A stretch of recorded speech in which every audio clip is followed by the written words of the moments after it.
Bom dia, amados. Um prazer muito grande estarmos aqui mais uma vez para a nossa terceira aula, o nosso terceiro atributo de Deus. E hoje nós iremos falar sobre a onisciência de Deus. Vamos orar? Senhor Deus, nós te louvamos, Senhor, por este dia, pelas nossas vidas. Pai, muito obrigado pela Tua palavra revelada a nós, que nos dá propriedade de sabermos quem o Senhor é. Ministra, Pai, aos nossos corações. Nós te clamamos em nome de Jesus. Amém? Então, amados, vamos lá. Hoje iremos falar sobre a onisciência de Deus. Oni significa todo, tudo, né? E Ele tem todo o conhecimento, Ele tem toda sabedoria, Ele sabe de tudo, né? E aí, nós vamos pensar um pouquinho, em primeiro lugar, a partir do Salmo de Davi, o Salmo 139. Esse salmo que, segundo alguns estudiosos, Davi estava mais uma vez fugindo de inimigos, de pessoas que estavam correndo atrás dele. E o mais fantástico é que o Davi, ele coloca na primeira parte deste salmo, do verso 1 ao verso 6, falando sobre o conhecimento de Deus, a ciência de Deus, a presciência de Deus. Nos versos de 7 a 12, ele fala da onipresença de Deus. Ele fala que Deus está presente em tudo e em todos os lugares. E do 13 ao 18, ele fala que Deus tem todo o poder. Agora, sabe o que é mais interessante? O Davi, ele não era o homem segundo o coração de Deus só porque ele era um grande adorador, só porque ele se arrependia de tudo que fazia. Davi tinha uma intimidade com Deus tremenda, tanto que ele escreve para a gente a tríade sobre o Deus que tudo é, que tudo faz, que tudo pode, que está em todos os lugares e que tudo sabe. Que é exatamente essa tríade da onisciência, onipresença e onipotência. Interessante que há 3.000 anos atrás, Davi já falava sobre isso. E aproximadamente por volta de uns 700 anos, ali por volta do século XVIII, foi então que alguns teólogos, estudando a teologia sistemática, eles firmaram então, dentre outras, essa tríade, quando eles estavam estudando sobre a teontologia, ou seja, o estudo do ser de Deus. Incrível, né? Davi, há tantos anos, um pastorzinho que recebe uma unção para ser rei, um guerreiro, mas ele tinha essa visão dessa tríade de Deus. E então nós vamos falar hoje da primeira parte dessa tríade, o Deus que tudo sabe, a onisciência de Deus. E o Salmo 139, de 1 a 6, diz o seguinte: Senhor, Tu me sondaste e me conheces. Tu sabes o meu assentar e o meu levantar. De longe entendes o meu pensamento, cercas o meu andar e o meu deitar e conheces todos os meus caminhos. Não havendo ainda palavra alguma na minha língua, eis que logo, ó Senhor, Tu a conheces. Tu me cercas por detrás e por diante, e puseste sobre mim a Tua mão. Tal ciência é maravilhosa demais para mim, tão alta que não a posso atingir. Voltando a lembrar que o Deus que é infinito se apresentou para nós que somos finitos. Então Ele mostra as suas características para que nós tenhamos condições de entendê-lo, de entender quem Ele é, né? E o Davi então fala sobre isso, nós não temos como entendê-lo, a nossa mente não o pode alcançar. Nesse salmo, o Davi declara então que Deus penetra e examina os nossos corações, Ele sabe de tudo. Ele sonda, Ele conhece a nossa rotina. O Davi fala assim, se eu sentar ou se eu levantar, Ele sabe. Deus sabe de tudo, mesmo estando longe, não há distância. Deus sabe tudo o que fazemos, quer ser de dia, quer seja de noite. Deus sabe de todas as coisas. Deus conhece todos os nossos caminhos e os nossos desejos e os nossos sonhos. Deus conhece também todas as nossas palavras. Ele diz que a palavra ainda não me chegou à boca, à língua, e o Senhor já a conhece. Deus nos cerca, nos guarda por trás e por diante, Ele cuida de nós. Esse termo aqui de cercar no hebraico é como se fosse nas guerras, quando eles fazem trincheiras para resguardar o povo. É assim que Deus faz conosco. Deus é sobremodo elevado, infinito, que Davi diz. Realmente não dá para atingi-lo, para alcançá-lo. Todo o conhecimento é dele. Daniel 11:32 diz assim: o povo que conhece ao seu Deus se tornará forte e fará proezas. Porque quando nós conhecemos a Deus, nós tomamos posse de quem Ele é. E Ele nos investe de autoridade e poder. Romanos 11:33-35 diz assim: ó profundidade das riquezas, tanto da sabedoria como da ciência de Deus. Quão insondáveis são os teus juízos e quão inescrutáveis os seus caminhos. Porque quem compreendeu a mente do Senhor? Ou quem foi o seu conselheiro? Ou quem lhe deu primeiro a ele para que depois então fosse recompensado? Nada, nem ninguém. 1 Samuel 2:3 diz assim: não multipliqueis palavras de altivez, nem saia coisas arrogantes de vossa boca, porque o Senhor é o Deus de conhecimento. Então, se algo vai sair da nossa boca errado, o Senhor já sabe, porque Ele já pensou. Só que quando a coisa sai de nós, ela contamina. Então, nós precisamos vigiar. Daniel 2:22 diz o seguinte: Ele revela o profundo e oculto. Ele conhece o que está em trevas e com Ele mora a luz. Olha isso. Ele revela o profundo e o oculto.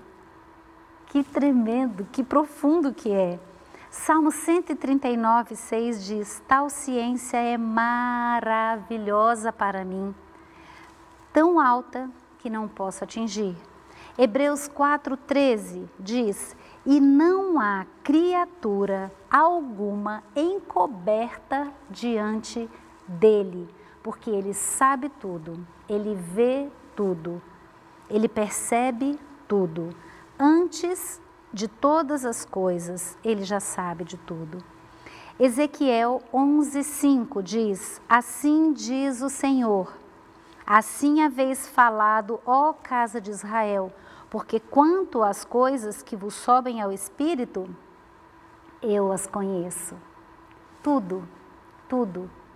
Interessante quando o Abel entrega a sua oferta e Deus se agrada de Abel e de sua oferta, é porque o Senhor conhecia o coração de Abel. Ao mesmo passo que Ele não se agrada de Caim e de sua oferta. Porque o Senhor conhece a gente, Ele conhece tudo que nós pensamos, tudo que nós queremos. Bom, Oséias 7:2 diz assim: mas eles não percebem que eu me lembro de todas as suas más obras. Seus pecados os envolvem e eu os vejo constantemente. Nós podemos esconder de tudo e de todos, mas de Deus nunca podemos esconder. Hebreus 4:13 ele diz: e não há criatura alguma encoberta diante dele. Antes, todas as coisas estão nuas e patentes aos olhos daquele com quem temos de tratar. Que dá até um frio na espinha, né? Porque Ele vai tratar conosco sobre tudo, porque Ele conhece tudo, Ele sabe tudo. Salmo 139, no finalzinho do Salmo 17 e 18, Davi diz assim: e quão preciosas me são, ó Deus, os teus pensamentos, quão grandes são a soma deles. Se eu os contasse, seria um número maior do que o grão de areia. o pensamento que Deus tem sobre mim e sobre você. Agora olha que interessante, Atos 15, 18 diz assim: diz o Senhor que faz estas coisas conhecidas desde os tempos antigos. Como nós vimos, do início ao fim, o Alfa e o Ômega sabe de todas as coisas, detém o conhecimento de todas as coisas. Gênesis, no capítulo 16, nos conta a história de Agar. Agar, aquela escrava egípcia que quando o Abraão e a Sara subiram do Egito, a levaram com eles. Como Sara não conseguia engravidar, Deus tinha dado a promessa de que o filho de Abraão viria dele, mas não tinha falado que era dele com a Sara, então a gente pode aproveitar essa oportunidade. A Sara propôs: vamos colocar Agar então para ser mulher no meu lugar, já que ela é minha escrava, o filho dela será meu filho. E assim Agar se deita com Abraão, engravida, e começa a desdenhar de Sara. A Sara, muito irritada, fala para Abraão que está sendo desdenhada, e aí então Abraão fala: pode fazer o que você quiser. E a Sara humilha a Agar, e a Agar então foge e vai para o deserto. Quando a Agar estava no deserto, olha que interessante. Agar, serva de Sarai, de onde vens e para onde vais? O anjo do Senhor está perguntando. Quando na Bíblia aparece o anjo do Senhor, com letra maiúscula, nós sabemos que está falando de uma teofania de Deus, é o próprio Deus quem está ali. E assim, olha que interessante, o anjo fala: Agar, serva de Sarai, de onde vens e para onde vais? Ou seja, Deus sabia exatamente quem ela era e para onde ela estava indo, e de quem ela era serva. Mas o que quando Deus fez essa pergunta, queria que ela respondesse, né? E olha qual foi a resposta dela: venho fugida da face de Sarai, minha senhora. Mas não disse por quê. Ela não disse que ficou caçoando dela, zombando dela. Então, o anjo do Senhor, a teofania do próprio Deus, diz para ela então: volta, humilha-te diante da tua senhora, porque este filho, ele será um grande homem, será como um touro. Ele terá 12 filhos que serão 12 príncipes. E assim Agar fez. Deus sabe tudo sobre nós, mas tem hora que Ele vai dar para nós a chance de conversarmos com Ele, de nos arrependermos, de colocarmos as nossas necessidades diante dEle. Ele fez a mesma coisa com Caim. Depois que o Caim matou Abel, o Senhor chega para ele e diz: onde está o teu irmão? Deus estava falando para ele: eu sei o que você fez e eu sei aonde ele está, mas eu queria que você confessasse. Ah, Senhor, eu não aguentei, não dei conta de tanta inveja, de tanto orgulho e eu matei. Mas não. A resposta de Caim para o Senhor é: acaso sou eu guardador do meu irmão? O Senhor vai nos dar chances, muitas vezes, de nos arrependermos, de mudarmos de caminho, de repensarmos por onde estamos andando. Ele sabe tudo. Ele sabe aonde nós estamos, o que nós pensamos, aonde nós vamos, o que nós queremos, com quem nós andamos. Ele sabe tudo. E Jó, depois de passar toda aquela história tão triste, de tantas perdas, ele vira e fala, porém, lá em Jó 23:10, porém, ele, Deus, sabe o meu caminho. Provando-me ele, sairei como o ouro. Jó declara que está sendo provado pelo Senhor. E o Senhor o prova para purificá-lo como faz com o ouro, assim como faz comigo e com você.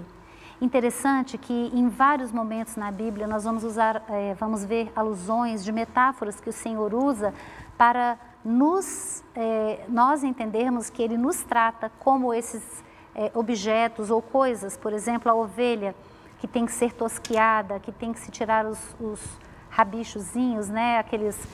As ovelhinhas cheias de carrapicho precisam ser tiradas. A prata precisa ser purificada. O ouro, como o Jó falou, tem que ser depurado. Os odres têm de ser restaurados. Então, o Senhor usa essas metáforas porque Ele quer nos purificar, Ele quer nos fazer melhor. Ele sabe o que precisa fazer para que nós estejamos melhores e maiores diante dEle, para a obra dEle. No Salmo 103, verso 14, diz assim: pois Ele sabe do que somos formados, lembra-se de que somos pó. Ele sabe porque Ele nos fez. E Ele sabe exatamente do que nós somos formados. No Salmo 139, Isaías 11, 1 e 2, isso aqui é incrível, porque o Senhor está falando de Jesus, pré-anunciando Jesus, Isaías, né? E ele diz o seguinte: porque brotará um rebento do tronco de Jessé, e das suas raízes um renovo frutificará. Olha que interessante. Isaías é tido como o profeta messiânico mais consistente, mais próprio. E alguns teólogos até dizem que se você perder a Bíblia inteira e ficar com o livro de Isaías, que por acaso tem 66 capítulos, como a Bíblia tem 66 livros, você é capaz de se apropriar de quem é o Senhor, porque ele fala de como Jesus nasceria, como seria o ministério de Jesus. Ele fala de como o Senhor Jesus sofreria, como Ele morreria, como Ele ressuscitaria e como Ele voltaria. Ele fala tudo. E aqui então Ele anuncia Jesus dizendo assim: porque brotará um rebento do tronco de Jessé e das suas raízes um renovo frutificará. E repousará sobre ele 7 espíritos. Olha que interessante. O Espírito do Senhor, o Espírito de sabedoria, o Espírito de entendimento, o Espírito de conselho, o Espírito de fortaleza, o Espírito de conhecimento do Senhor e o Espírito de temor. 7 Espíritos sobre o Senhor. Ele sabe tudo, Ele pode tudo. E agora, vamos pensar um pouquinho na onisciência à luz da ciência. O que a ciência fala sobre isso? Interessante que o Louis Pasteur ele diz o seguinte: se você estuda pouca ciência, você não vai crer em Deus e pode querer entrar em embate com Ele. Mas se você estudar muita ciência, você vai entender que tem uma mente criadora, uma mente magnífica por trás da criação do mundo. A teoria do Big Bang não conserta, não cria, não elabora. Quantos detalhes nós temos no nosso corpo humano que a ciência jamais foi capaz de desvendar. E assim, a gente pode pensar um pouquinho no tamanho do pensamento, do saber de Deus, da consciência de Deus. Olha que tremendo. Nós somos mais de 7 bilhões de habitantes. Por que Deus sabe exatamente como nós somos e o que pensamos? Porque foi Ele quem nos fez. E no Salmo 139 ele diz: Senhor, Tu me formaste e me conheces. Tem até uma historinha que eu gosto muito do Max Lucado, que essa história se chama Você é Especial. Ele conta a história de um chulinguinho da cidade dos chulingos que não gostava de receber bolas prateadas. Recebia bolas prateadas quem não tinha talentos, dons, habilidades, expertises e por vez ou outra acabava fazendo coisas erradas, desinteressantes, e as pessoas riam, gozavam e colavam bolas prateadas.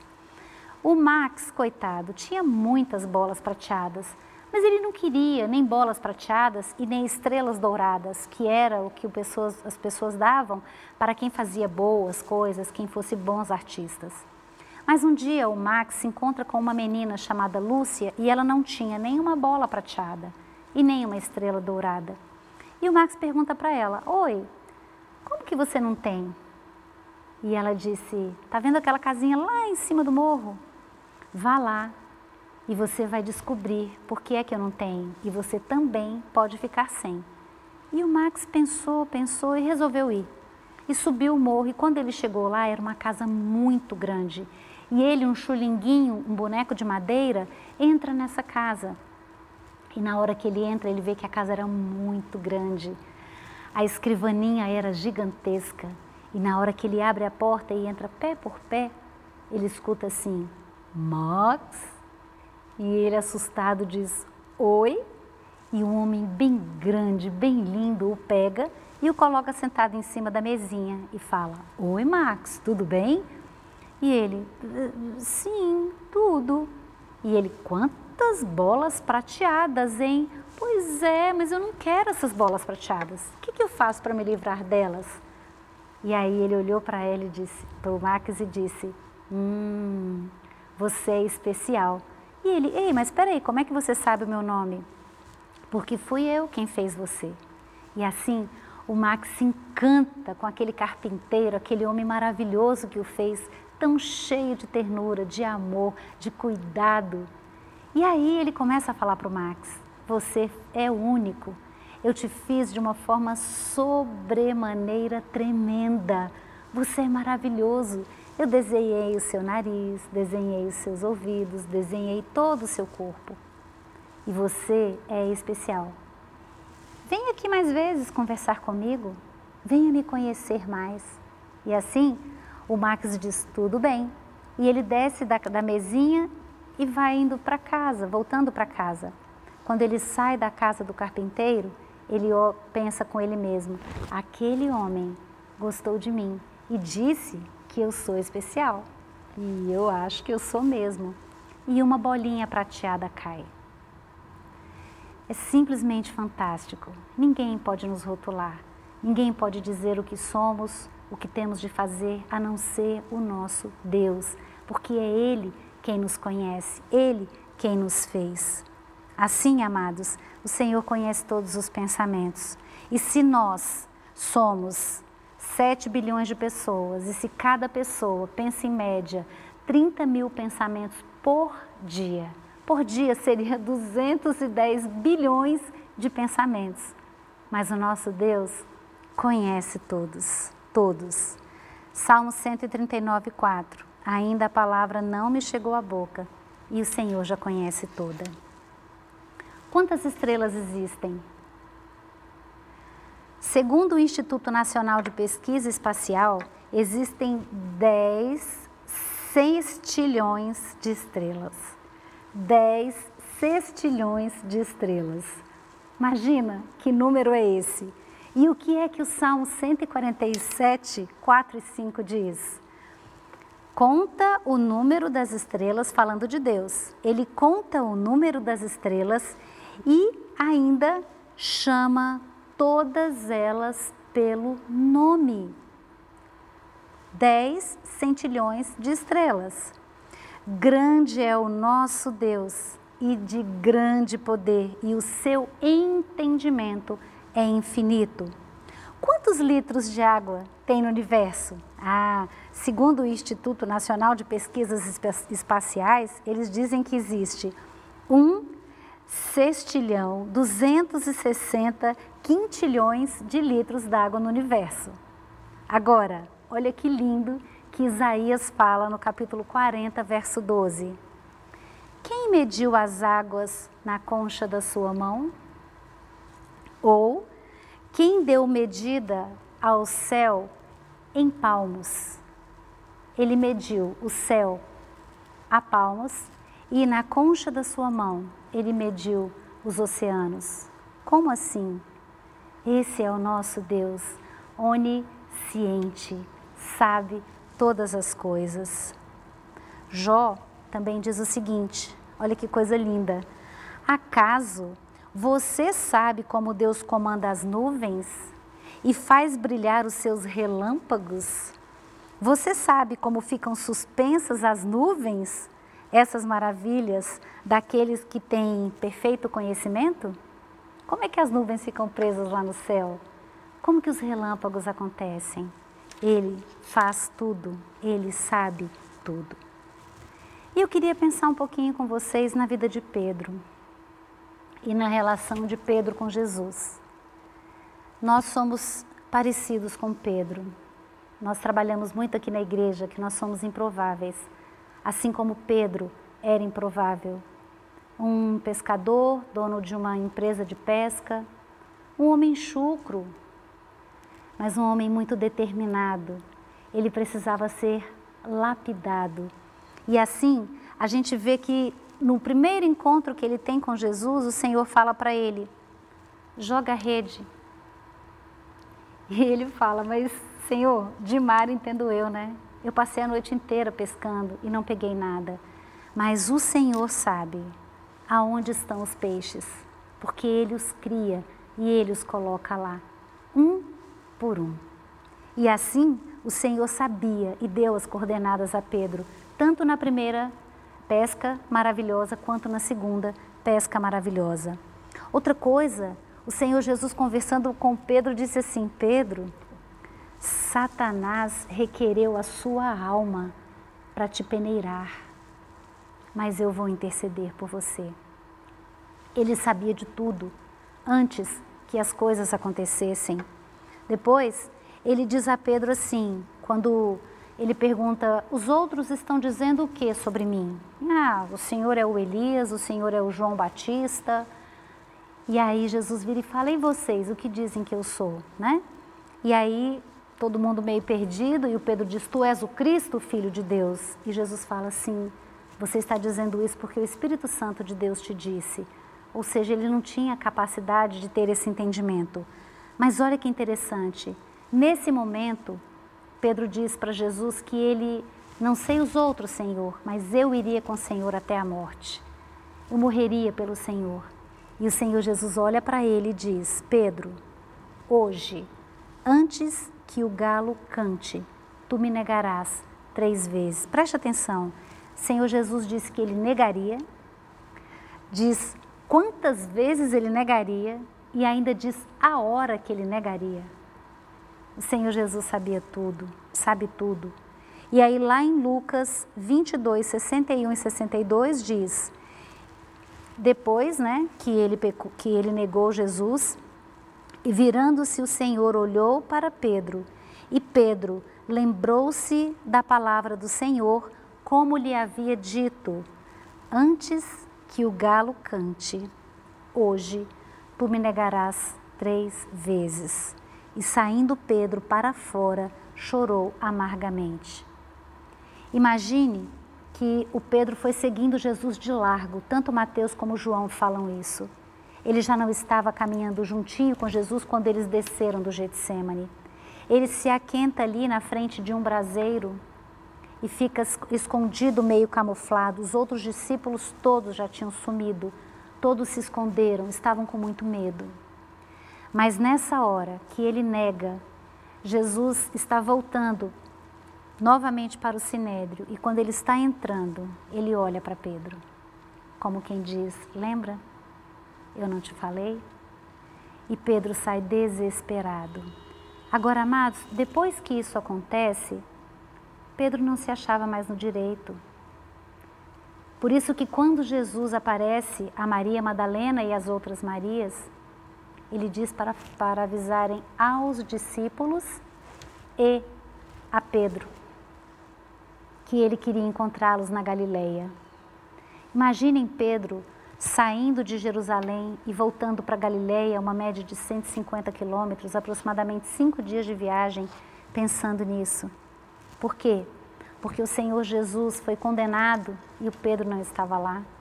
O Senhor Jesus carregou a cruz, foi esbordoado, machucado, ferido e o Pedro não estava lá. Quem ajudou a carregar a cruz foi um outro Simão. O Senhor Jesus é crucificado e o Pedro também não estava. O único que aparece é o João.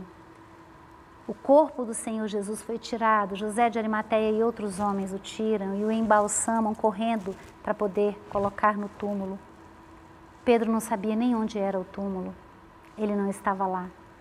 E quando o Senhor Jesus ressuscita, o Pedro não estava lá. Só quem estava era Maria Madalena. E o Senhor Jesus então fala, vá e avise. Avise aos discípulos e a Pedro. Olha, o Senhor Jesus sabia que ele jamais iria querer voltar. E é interessante que quando eles voltam, os discípulos perguntam, Pedro era o líder, Pedro, o que faremos? E Pedro diz, bom, eu vou pescar. Como quem, eu vou voltar para minha zona de conforto, para o que eu fazia, porque depois do que eu fiz com o Senhor Jesus, eu não sou mais digno de ser um pescador de homens, como Ele me chamou. Mas o que ele não sabia é que o Senhor tinha um propósito na vida dele. E o Senhor conhecia o coração de Pedro. Inclusive, se você observar, o Senhor Jesus falou para Pedro como ele morreria e quando. Ele seria velho e ele morreria crucificado. O Senhor Jesus disse, vão te levar sem você querer. Agora, olha que interessante, quando Pedro foi preso, inclusive ele deu um trabalho para os anjos, porque ele estava dormindo. E o pessoal estava lá na casa de Rode orando. Agora pensa, você vai ser decapitado no outro dia e dorme? Pedro estava dormindo, o anjo, bora Pedro, bora. E o Pedro, para onde? Bora Pedro, foge. Né? E aí as primeiras portas que abrem sozinha começaram lá, né? Foram abrindo todas as cadeias e o Pedro saiu, daí a pouco o anjo falou, agora vai, segue sozinho. O Senhor tudo já tinha falado para Pedro, ele sabia que ele não iria morrer naquele dia, porque o Senhor Jesus disse que ele ia morrer velho, e ele ainda não estava velho. E aí, amados, vem aquele grande momento da cura de Deus. O Senhor Jesus sabia do coração de Pedro, que o Pedro estava destruído. Ele foi provado. O Senhor Jesus disse que intercederia por ele e intercedeu. E aqui então, o Senhor dá a chance para Pedro de ser curado. O Senhor faz isso comigo e faz isso com você, assim como Ele fez com Isaías, quando entrou no templo e deu de cara com a glória do Senhor, assentado sobre um alto e sublime trono, as abas das suas vestes do céu até a terra enchiam todo o templo. E o Isaías, desesperado, disse, ai de mim, sou um homem de lábios impuros e habito no meio de um povo de impuros lábios, e os meus olhos viram o Senhor, o Deus, o Senhor dos exércitos. Qual era o problema dele? Lábios impuros? Para já. O anjo vai lá no braseiro, pega uma brasa viva como uma tenaz e passa nos lábios dele e diz, perdoados estão os teus pecados. E aí o Senhor conclama, quem enviarei? Quem há de ir por nós? E então Isaías pleno responde, eis-me aqui, envia-me a mim. E a mesma coisa acontece com Pedro. Só que aqui tem um jogo de palavras. O Senhor Jesus ainda precisava mostrar para Pedro quem Jesus era e quem Pedro era. Jesus é o grande tudo e nós somos o grande nada. Mas Ele se importa com a gente e Ele vai fazer a obra dele aqui no mundo, a partir de mim e de você. Mas o Senhor Jesus só pode fazer tudo na nossa vida se a gente entender que a gente é um grande nada. E aí então tem aquele jogo de palavras, onde o Senhor Jesus pergunta para o Pedro, em grego, sobre o amor ágape, que é o amor perfeito, que é o amor incondicional. E Pedro responde com o amor de amigo, com o amor condicionado, o filéu. E o Senhor Jesus então pergunta, Pedro, você me ama? Você me ágape? Me agapa? Amor perfeito? Amor incondicional? E o Pedro responde, Senhor, eu te filéu. Eu te amo, mas não é esse amor assim, né? É uma coisa mais simples, assim, mais básica, né? Mais condicional. E o Senhor Jesus pergunta então pela segunda vez, Pedro, tu me agapas? Senhor, eu te filéu. E na terceira vez o Senhor Jesus pergunta, como Pedro estava respondendo, Pedro, você me filéu? Você me filos? E aí a Bíblia diz que o Pedro se entristeceu. Ele foi confrontado, contristado, e ele disse, sim, Senhor. O Senhor sabe que eu só te filéu, eu não te agapo. Até porque se eu te agapasse, eu não teria negado o Senhor. E é interessante que o João, no capítulo 21, 17, diz assim, disse-lhe terceira vez Jesus, Simão, filho de Jonas, amas-me? E Simão entristeceu-se dele ter dito pela terceira vez, amas-me? E disse, Senhor, tu sabes de tudo. O Senhor sabe de tudo. Agora, por que é que Ele sabe de tudo e qual a certeza que a gente tem que Ele sabe de tudo? Porque na primeira aula, o primeiro atributo que nós vemos foi os decretos de Deus. E Ele sabe de tudo, porque tudo foi Ele quem decretou. Amados, esse é o nosso Deus. Nós precisamos estudar quem o Senhor é. Precisamos saber quem Ele é, muito mais do que o que Ele faz. Porque aquele que é, pode fazer todas as coisas. Vamos orar? Senhor Deus, muito obrigada pela Tua palavra. Obrigada, Senhor, por esta revelação que o Senhor deixou para nós. Ajuda-nos, Senhor, a termos sede e fome por Ti. Em nome de Jesus, ensina-nos quem o Senhor é. O pão, a água, a vida, a ressurreição, a verdade, o caminho. O Senhor é tudo, o Senhor é todas as coisas e o Senhor é onisciente, sabe todas as coisas. Ajuda-nos, Pai, a descansarmos nos Teus projetos, nos Teus planos, na Tua vontade, que é boa, perfeita e agradável. Nós clamamos em nome de Jesus. Amém. Amém, amados, a paz.